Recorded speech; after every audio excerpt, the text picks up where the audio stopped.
news for Celtics fans. We got some positive Jayson Tatum injury updates to discuss on today's show as he sat down with ESPN's First Take, did an interview with People Magazine, chronicling his rehab and recovery process from the ruptured Achilles tendon. All that in just a moment. Later on in today's show, we're going to talk about Anfernee Simons as some NBA news went down that could reveal a new trade partner for the Boston Celtics if and when they decide to deal their new addition. Before we get into all of that, make sure you go down below and hit the thumbs up icon because we're less than 1 week away from Celtics training camp kicking off. So if you're excited for Celtics basketball to return, those guys to get back out there on the parquet, go down below and smash the thumbs up icon. The most likes we've got on a video this month is 250. I want to smash that because everybody who's watching right now should be fired up for Celtics basketball to get back out there.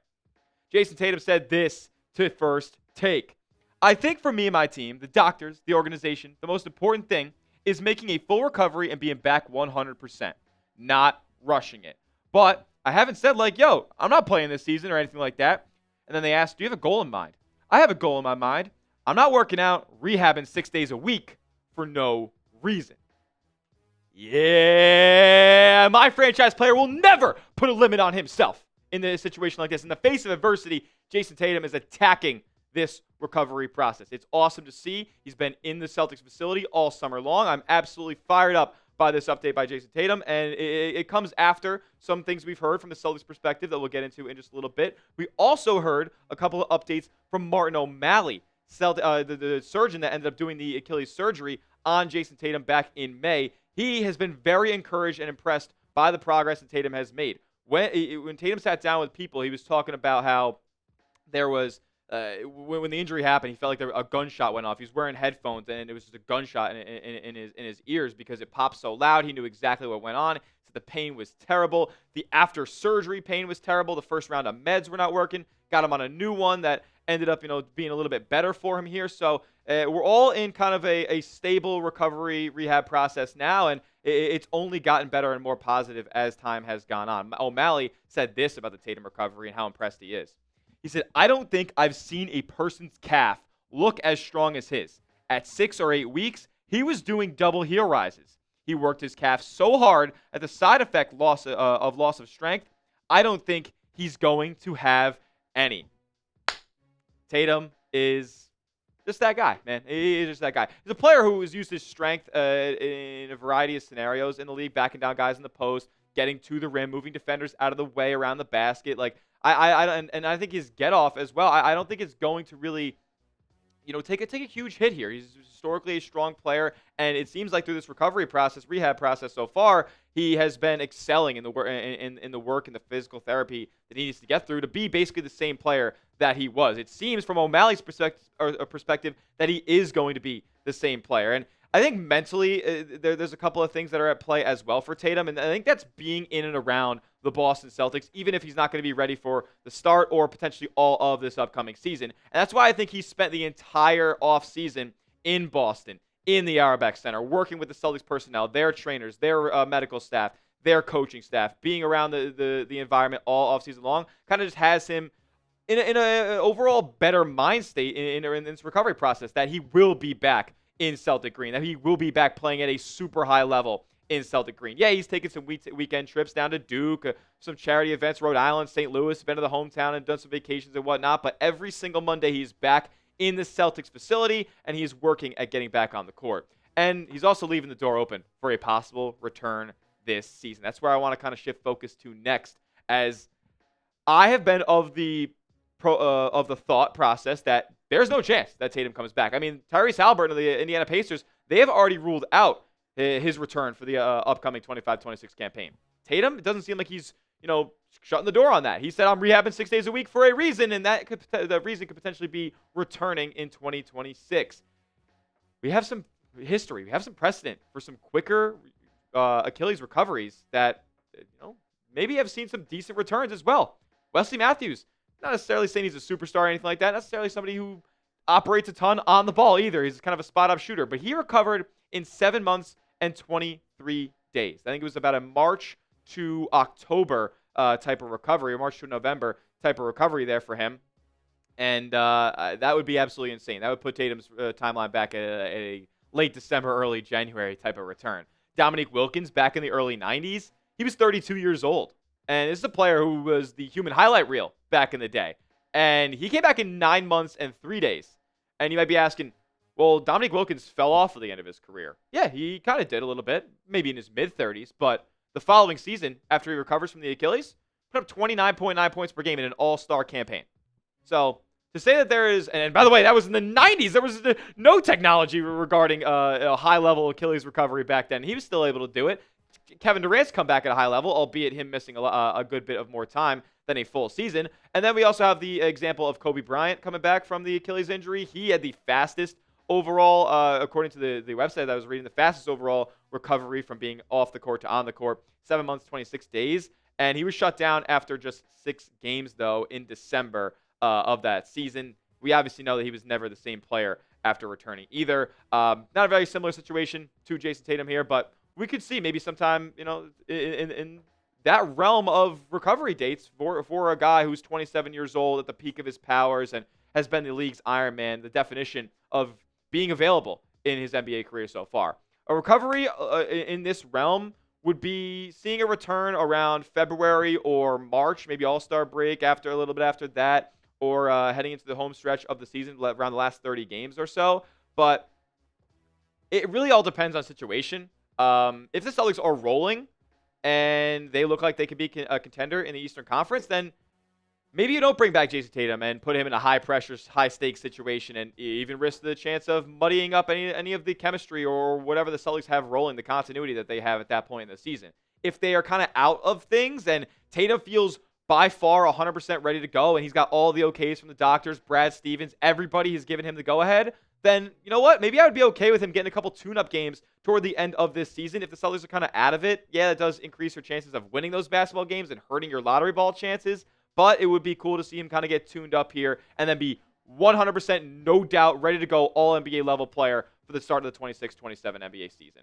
From the Celtics perspective, they seem like that's going to be the case, that he will be back to 100%. Remember from the 98.5 The Sports Hub, Zolik and Bertrand last week saying the Celtics are very happy with how hard Jayson Tatum has been working at his rehab and his level of focus and intensity in the rehab process. He did not leave town. He's been here the entire time, and he's doing things that nobody has asked him to do.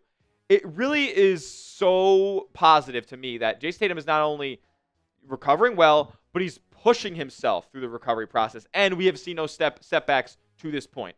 Fingers absolutely crossed on that. There's still a long way to go in this recovery process. He's nowhere near ready to go in Celtic green, but it is good to see him in and around the building, working hard at this rehab, and setting himself up for one of the best recoveries from a major injury like this that we've ever seen. And his teammates are noticing too. It's a trickle-down effect. Jordan Walsh is noticing that Tatum's got that drive and that hunger and that readiness to go every single day, even though he's not 100% healthy. That's trickling down to the rest of the roster, which is great news as well. Wish Jayson Tatum well in his recovery process as he continues. Give me some zeros down in the comment section. Show some love to JT. Make him see this video. Make sure there's no chance that he doesn't see all the love from the Celtics fans down in the comment section. Spam those zeros down below. Talk about a new Celtics trade partner here. As still have a season to play. There's still moves to be made here as the Celtics finances are still pretty muddy. A new trade partner has been potentially revealed after some big-time news. We'll get to that in just a moment. First, though, get hooked up with some Celtics hats as gift-giving season is on the horizon. Chatsports.com/Celtics hats. Love that corduroy one. Love this nice design one with the beige and the colored brim and the rope. That's very in the style right now. I like this khaki one as well. Maybe kind of my speed here. Chatsports.com/Celtics hats. Got the one with the Boston skyline in here as well, the flatter brim. All these and more, chatsports.com/Celtics hats. That link's in the comment section and description of today's video to get yours today. And a couple of them might be on sale as well. We also get a fraction of the proceeds when you guys use that link. So go get yourself a Celtics hat today and help out Celtics Today. All right, Shams Charania reported this on Tuesday.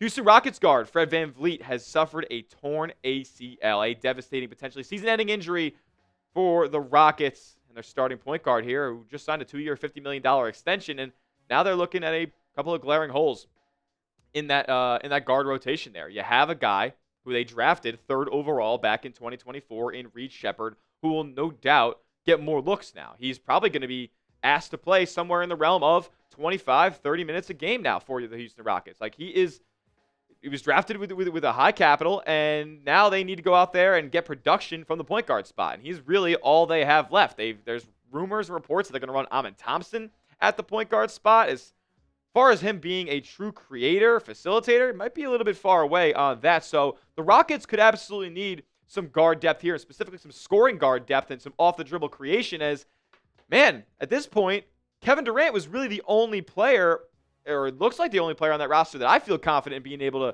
to, go get a bucket. Like, you need to go off the dribble and get a bucket. KD, without VanVleet, is the only name that I have a lot of confidence in there. Maybe a guy like Jabari Smith, but he is kind of turned into a bit more of a stationary player than he was back in his days at Auburn. Reed Shepherd, how much are we going to get from him this season? Thompson, more of an athlete. We'll see how much development he has from year 2 to 3. But more of a downhill player at this point. Not a lot of bag work and specifically jump shooting that you need from a guy like Amen Thompson as he progresses in his NBA career. So could Simons be a name? Well, when you think about the asking price for Anfernee Simons and then you look at these guys, who, by the way, most of them were just signed to new contracts or they're on rookie deals like these two guys.